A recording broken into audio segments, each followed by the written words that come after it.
Morning guys, the sun's just come up here and we're heading off to garage sales this morning, so hop in, I'll take you for a ride and show you how you can make some money fossicking around garage sales. Alright, here we are. There's quite a few sales on in the neighbouring town, so we'll come along and stay with me. I'll show you exactly what we look for and how to make some dollars. You don't have a lot of time at sales, you're often competing against other treasure hunters and dealers. But you'll learn what to look for, and I always turn them upside down to have a look at the brands. Australian pottery sells very well here, so I'm drawn towards that type of pottery glaze.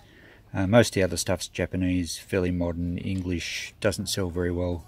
A lot of bric-a-brac. But I do look out for these lamps, and this one's not overly old, it's probably 1970s. You can tell by the screw-on collar. But coloured glass looks good, and at only $1, we're not going to leave that behind. There's another one right next to it here. This one's a Japanese lusterware one, probably 1960s. Again, got the screw-on collar. But look, they work. This is 50 cents, you can't go past that. Now this electric lamp, don't be afraid of electric lamps, they're easy to fix. This one's very retro, it's got that West German pottery look, very 60s. This is a steel, only $2. Fix up well and this will get good dollars in the shop. We'll probably get around $90 odd for that one, so what a markup there. English pottery, China does sell okay. There's certain brands that get better money. Crown Devon here is quite a nice piece. I always tap them. It's a bit hard holding the camera, but tap them to see if they've got a crack in them. You'll hear the dull thud if they're cracked. Always look at silverware. Most of it will be plated and you'll learn the marks after a while, but you do occasionally turn up sterling silver pieces, and it goes without saying you want to grab those. So you get used to looking. The best way is just to keep looking, and you'll gradually start to learn.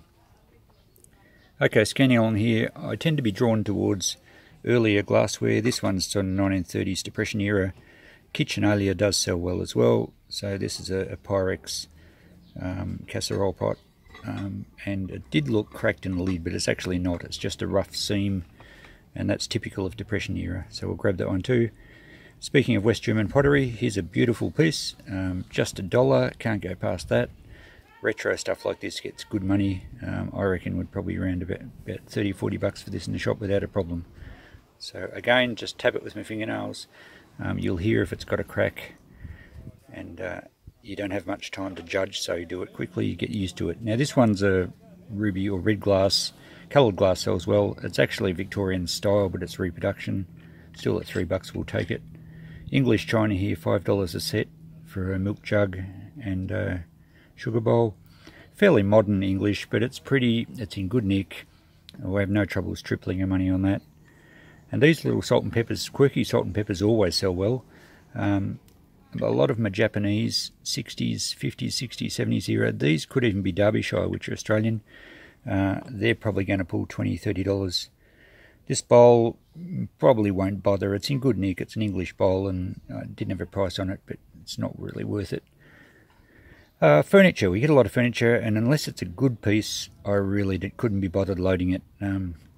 But give you a bit of a look. 35 for that one. That's probably all I'd get for it. This little chest of drawers is quite cute. Art Deco, nice cast iron handles on it, all seem to be there. It's not very well made, it's only plywood.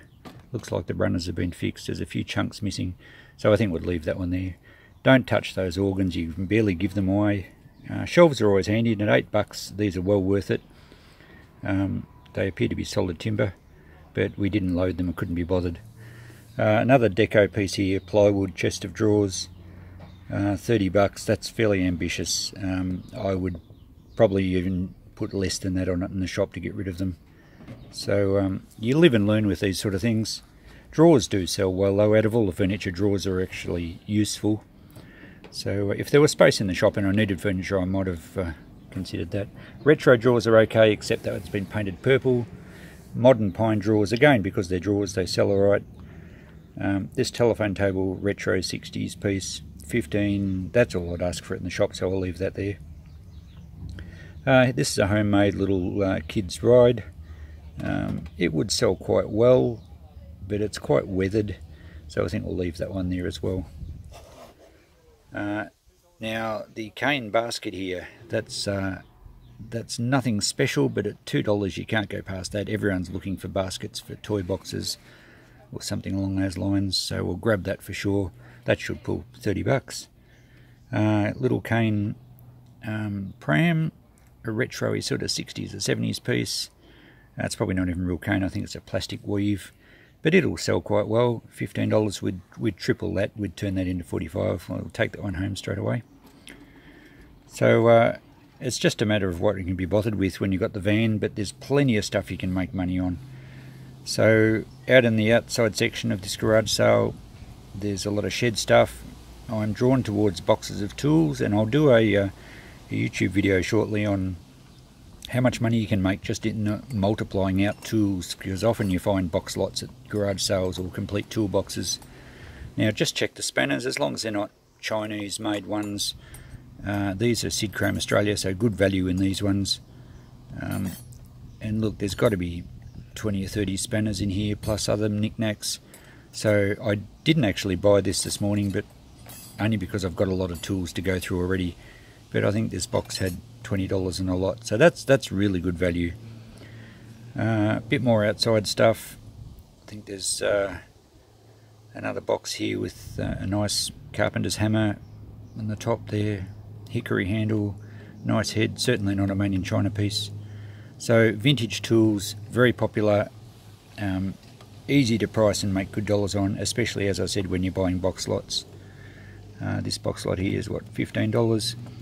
And you never know, you find some great treasures in them. Sometimes a rare pocket knife, ratchets and socket sets sell okay. That one wasn't branded.